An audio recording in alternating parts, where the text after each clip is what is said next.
Hello, so this is Jamie with MyTarot.org, and I am just kind of experimenting here. I wanted to see if I would be able to do Zoom, teach classes, all those other wonderful things.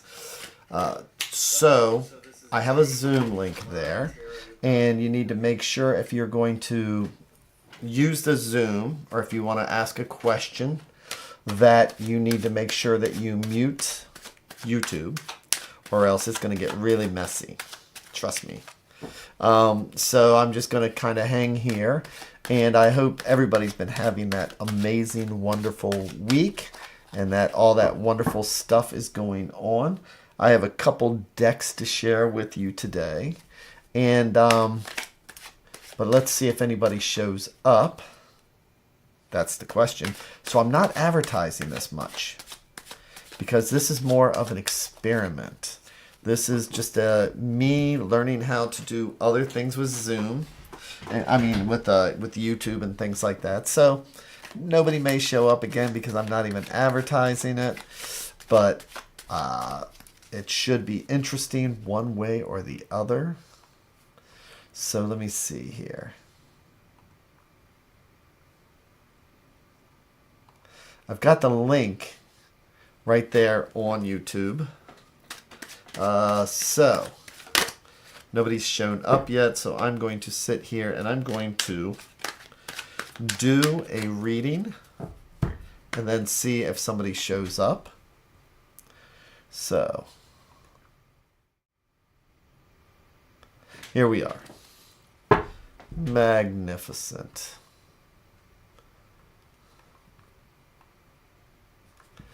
So, one of the readings that I do every day is the 3-in-1.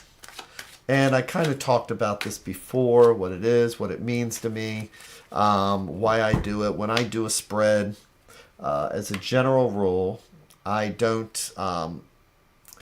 say past, present, future, or things like that.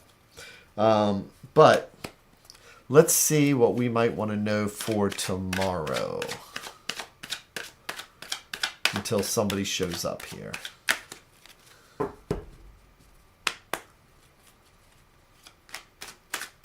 So, I've got my deck. I'm going to make 3 stacks. Each one of these is a different thread going out to the universe. It's like each one of these is a different thought or idea. And if we believe in the multiverse, it's like each one of these is a different thread because each one of these represents a different path. Because this conversation is going to be different from this one, which is going to be different from this one or this one.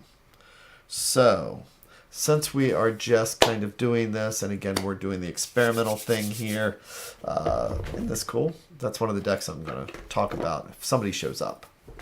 Again, it's not advertised, so who knows. But I'm going to go ahead and take the center stack here.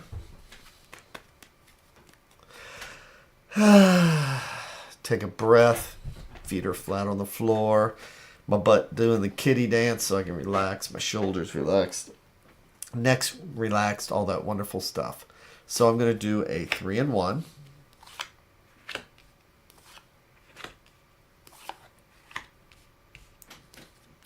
And this is just what we might want to know for the day. See if there's anything particular going on. So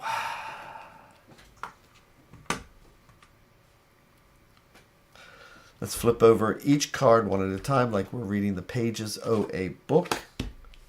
And look at this. So this is a good example of what I'm doing right now. I'm taking all the different skills that I have.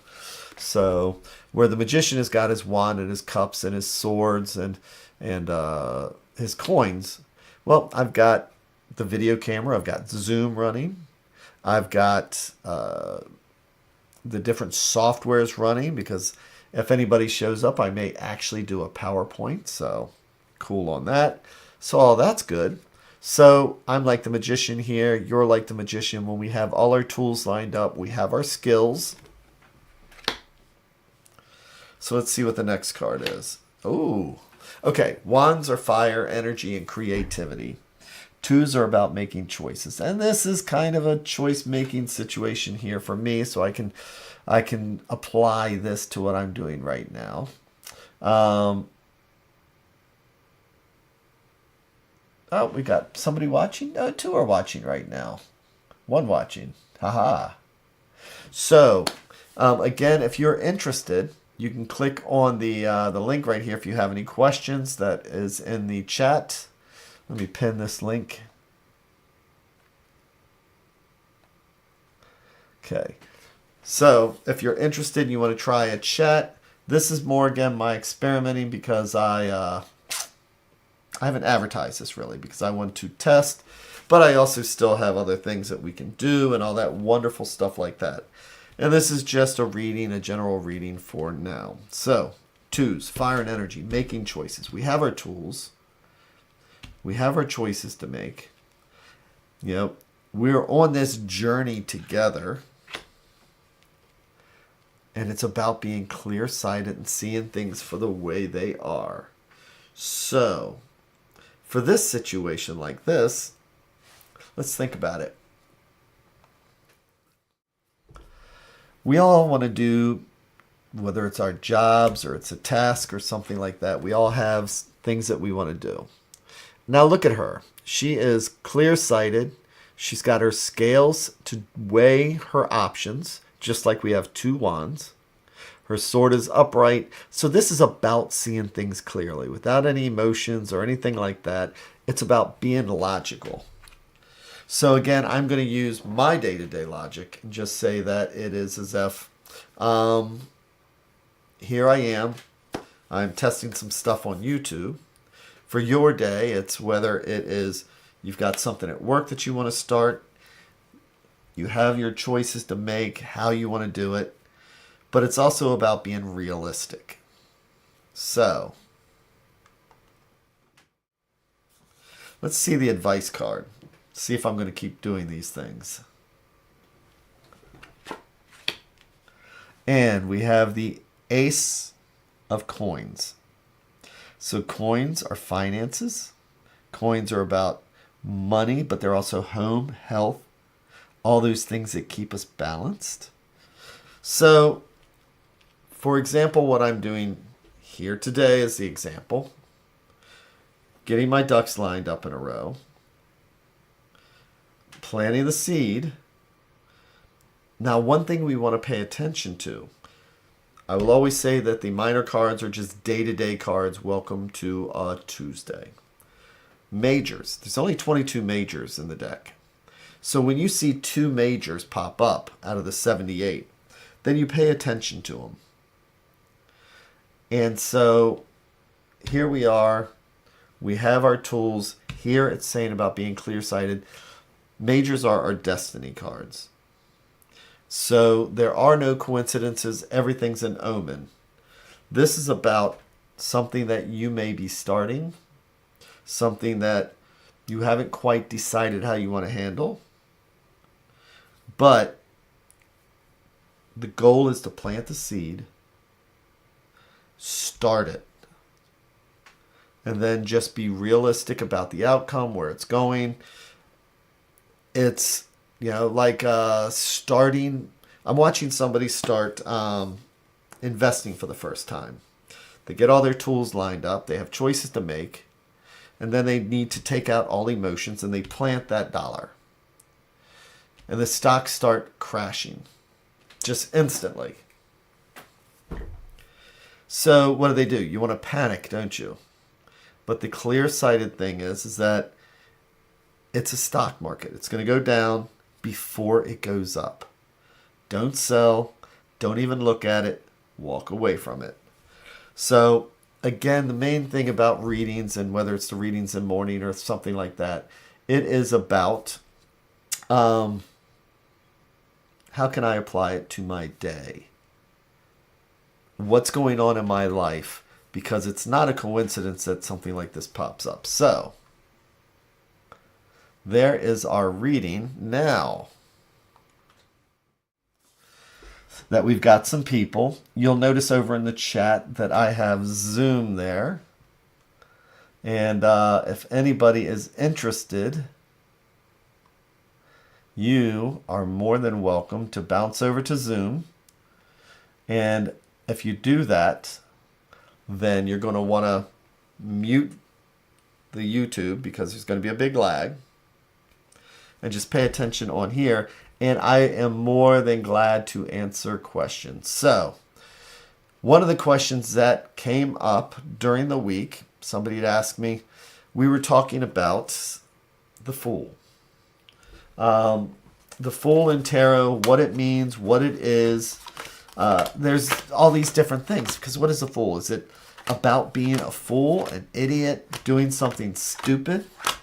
Or is it about being childlike and carefree? Is it about ignoring the things around us? So what is the Fool? How can we interpret it? And so when somebody asks me a question like that, what is my go-to? My go-to is to always go to the history. So what I've done is that I always just create PowerPoints because it's what I do. And that way I can show pictures and do all these other wonderful things. Again, if you have any questions or anything, please feel free to just bounce over to Zoom. And more than welcome to ask any questions, talk, say hi. So I am now going to go to our second monitor. And there it is. Cool, it works. So when we're talking about the Fool, I always kind of like want to do a little bit of research, and in the Pictorial Key, which is the book that Arthur Waite wrote. That's the one that he wrote. That's our little white book and all these things like that. And in that, he says, let me go up here. It's probably more polite if I talk to you like this, but the Pictorial Key in the little white book by Waite says that the Fool, zero, the Fool, folly, mania, extravagance, intoxication, delirium, frenzy, bereavement, and reversed. Negligence, absence, distribution, carelessness, apathy, nullity, and vanity. So again, this is why when I'm teaching, I tell people the books that we read, a lot of them are based on this. And then they kind of drift off from this. But this is 1909. And just before, it's the early 1900s when that was written. And it was for the Golden Dawn. So we need to kind of like take what he says with a grain of salt, because there's a lot of big words that say nothing to me. That's to me personally. But Joe Dworsky says in The Way of the Tarot, it focuses on energy, liberating force, the irrational chaos, flight, and madness. And also freedom is how I see it. So if anybody, again, wants to log into the Skype, I would love to hear what your thoughts are before we even get rolling.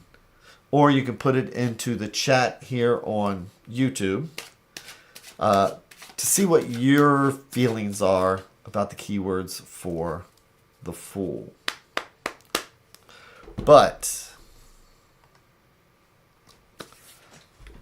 I'm going to show you a little bit of history here.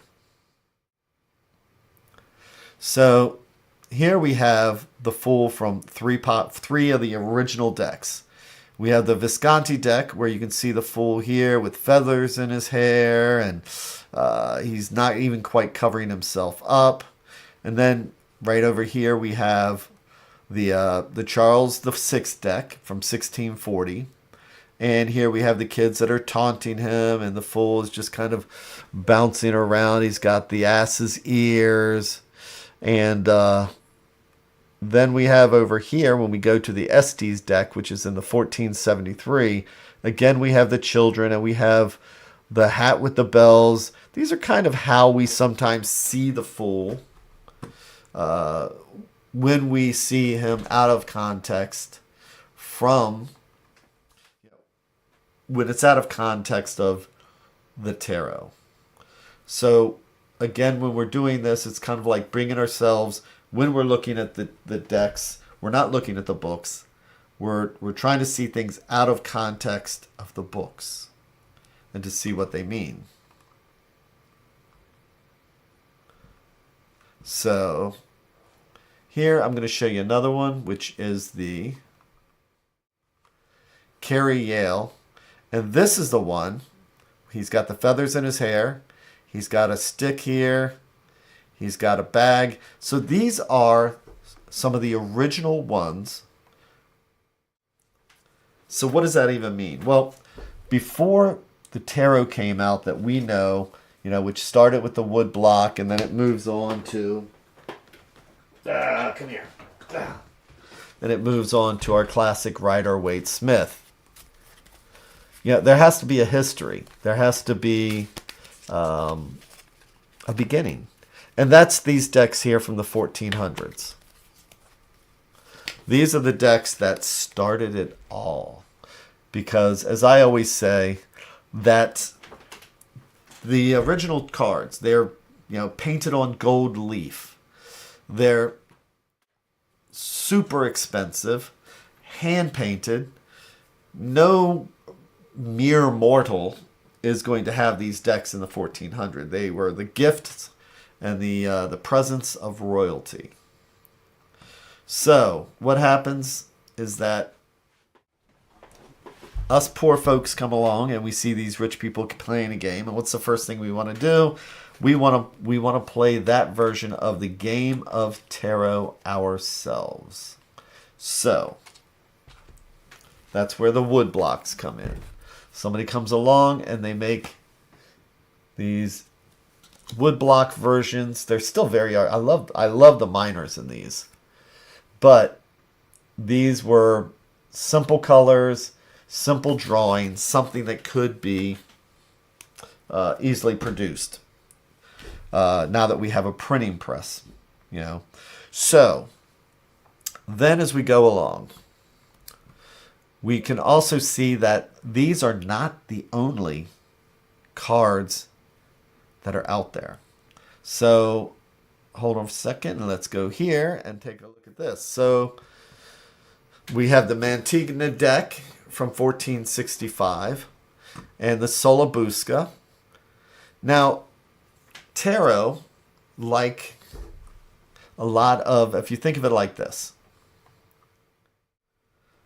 the tarot comes out, it's not the only game in town. There's different games, different rules. So the same way we have our playing cards, we also have Uno cards. We also have Mother Goose, the Mother Goose cards. We have various games, Go Fish. So the same thing with the other cards that are coming out. So that's why we have some of these other games. And then here we can see here the Budapest sheet from the 1500s. And this is the Fool again. So these decks, like the Solabusca's got a whole bunch of different cards that are not in our tarot deck as we know it. But they still have the Fool, the same way we have the Joker still. So, what does all that mean? Well, when we decide that we poor folk want to play the game, this is one of the earliest. We have found another deck that's earlier than this one, but this one's 1659. And now we see here, we see the animal. Is that a dog or a cat? Or is it just a wild boar? No, it's like a cat or something. But here we see one of the earliest decks. And J.M. Davidson from Reading the Marseille, which is one of my favorite decks, our favorite books for learning the tarot. Fou means not only fool, but also mad. In its two common senses of crazy and angered, as a general term applied to someone, it would normally refer to someone who is either on one hand quite a simpleton or a fool, or on the other hand, afflicted with madness. So this is what you would see people playing in taverns and things like that. Now we're starting to see where it's looking a little bit more like what we're used to. And then as we evolve, we have a anonymous tarot from the 1700s, the Jacques Vauville from the 1650s, and there's the Jean Noblet again. 3 simple cards, 3 woodblock cards. And then I am a Shakespeare nerd. As a matter of fact, I am, after COVID killed the theater, I am going to be doing I'm the musical director for a play again called Much Ado About Nothing. And I am quite excited about that. So one of my correspondences, and a correspondence is a way to take something tangible and link it to something else to help us understand it. As above, so below, all that wonderful stuff. So in King Lear, there is the Fool. And in there, the Fool is generally the smartest person in the play.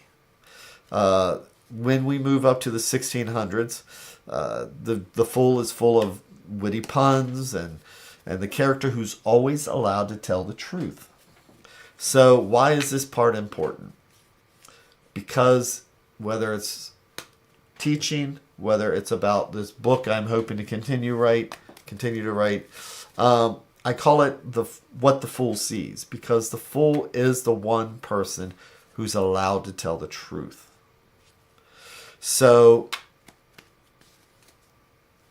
in here, Shakespeare's Edgar in King Lear, he hides by disguising himself as poor Tom, and even says, "My face I'll grime with filth, blanket my loins, elf all my hair in knots, and with presented madness outfaced the winds and persecutions of the sky. The country gives me proof and precedence of bedlam beggars who with roaring voices strike in their numbed and mortified bare arms pins, wooden pricks, nails, sprigs of rosemary, and with this horrible object from low farms, poor pelting villagers, sheepcotes and mills, sometimes with lunatic bands, sometimes with prayer, enforce their charity."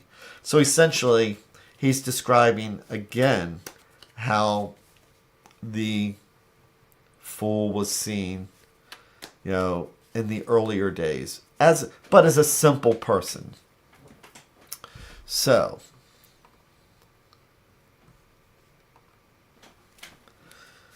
that's kind of like the basic history of it. And then this is the important part for me. Because again, as I keep reading, keep studying, and I suggest people to always look outside of the tarot books to find the meaning of the cards, this one really helped me connect with it. So there is somebody called Plato. Plato was a Greek philosopher, and he famously did the allegory of the caves. So, in the allegory of the caves, who is the fool? All are chained up and can only see the shadows from above on the walls. This is their truth. So here's the story, as Socrates puts it, as told by Plato. So, let's say he's with captives. Let's say he is with the captives and gets put in a position of interpreting the wall shadows. So with the allegory of the caves, everybody is chained. Everybody is locked in this cave, and all they can see is the back wall where the sunlight comes through. So you have this cave, you see the shadows, you see people walking by. You see just the shadows. And it's basically, how would you interpret that? So, in the allegory of the caves, where you've lived your life in this cave, you don't know what the outside world looks like. All you know about the outside world is that one shadow. Socrates asks, what if somebody escapes? So let's say he is with the captives and gets put into the position of interpreting the wall's shadows. His eyes are still adjusting to darkness, and it may take a while before they are. So let's imagine this is the person who escapes the cave. He gets to go out. He knows what's going on. He sees that when there's a jar with a woman carrying it with handles, that is not the shape of her head. He can see that is a jar. And yet when he comes back in and he's adjusting to the darkness and he looks back and he sees these shadows, what's going to happen when he tries to explain to people what those really are? He knows the truth. He's able to see, but he becomes a laughingstock. You know, wouldn't they say, you've returned from your adventures up there with ruined eyes? Would they not say that the ascent was a waste of time? And if they had the opportunity, do you suppose they might raise their hands against him and kill this person who's trying to liberate them to a higher plane? Because the whole story basically is, and why we do the tarot, is that as above, so below. As our correspondences are, I see the Fool. The Fool is a correspondence to something bigger. But we are sitting in this cave and we see the shadows go by. We're trying to understand with the tarot what the real meaning behind our shadows are. You know, what is the real meaning behind our shadows? And telling the truth, seeing things for the way they are, and trusting our intuition to do that. So the thing is that with the Fool now, it's not just about being mad, being this, you know, in all the context like that, because anybody who's different is seen as a madman. But it's really liberating to finally just let go and accept it. So in the allegory of the caves, all these images are walking by.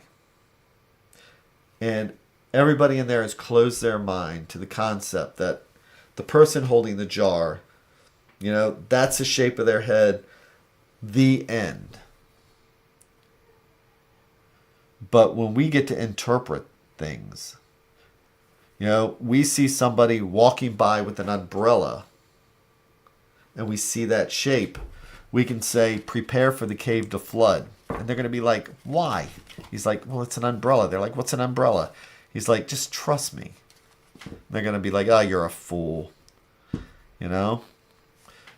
Our goal is to try and interpret the signs, the coincidences, the omens. We're trying to interpret the shadows of the tarot and then trusting what our intuition says. And that's what the Fool is. So when the Fool comes up in a reading, it can be about folly. It can be about not seeing things for the way they are, but it can also be that childlike innocence of seeing things. And I kind of described it before when I was talking about that.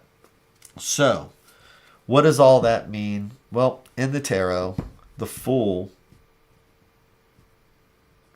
is going to be whoever it needs to be based on the cards around it and based on the interpretation. So, does that help much? It's just a generic term. But I've shown 5 different ways you can interpret the Fool. The thing is that just trusting our intuition when we see it. So that is just me blathering on. And again, I have that link there if anybody wants to sign in, because now I'm going to show you a couple of decks that I find are really cool. So I talk about the Marseille Tarot, because I find that it's easier to teach the tarot.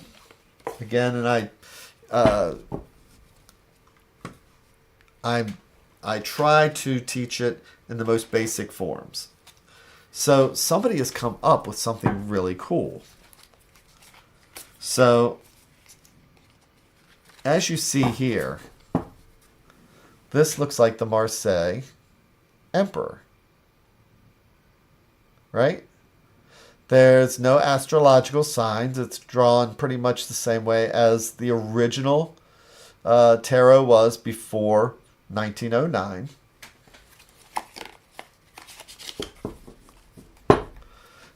And that even looks familiar. Now, normally the Marseille would then go on to have the minors like this. But this right here is a cool little deck called Le Tarot de Marseille Weight. So this not only combines the Marseille deck with the Rider Waite, but it gives us now the pictures that go with it. So that if you're comfortable, if you are familiar with the Rider Waite, you'll recognize the minors in this. Instead of just having the sticks and the things like that and just 10 coins lined up, they have created a Marseille style minors set. So that you would be able to use this deck, not be confused with the astrological and the Kabbalah and the secret hidden symbols in there. That's really cool to get into once you've learned. But this really is kind of cool. And they did a really good job of interpreting Pamela Coleman Smith's deck and making it so it fits with the Marseille style. So, I thought that deck was kind of cool.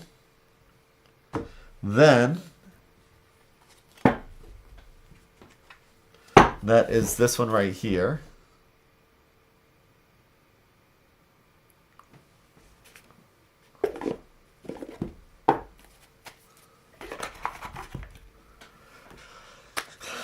And then we have the famous Deviant Moon deck. So what is this? This is just, how would you describe it? To me, it's almost dreamlike when I use this deck. It's not a deck that comes out often because it is open to various types of interpretations. And somebody has to be in a... It's a deck for a particular mood or frame of mind. So this to me... Oh, there we go. I'm just going to flip this here.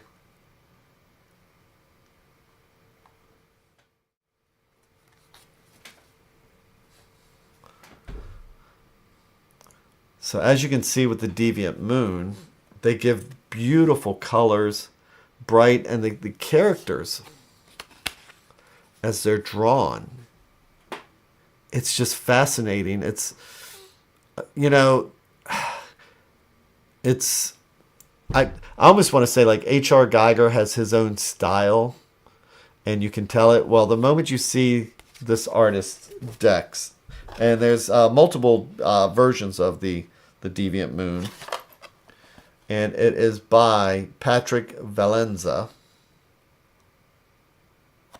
And there's a Marseille style that I actually use, but you can see that it's just kind of this wild. But it's not as it seems dark, but it doesn't really read dark. It reads more like a fantasy almost.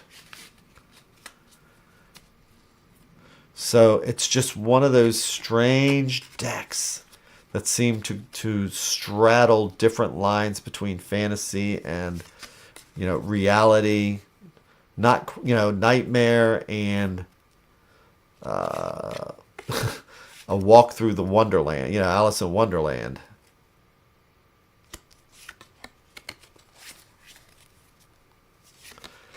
So if you're ever wondering like a cool deck that's going to be different, this is definitely one of those decks.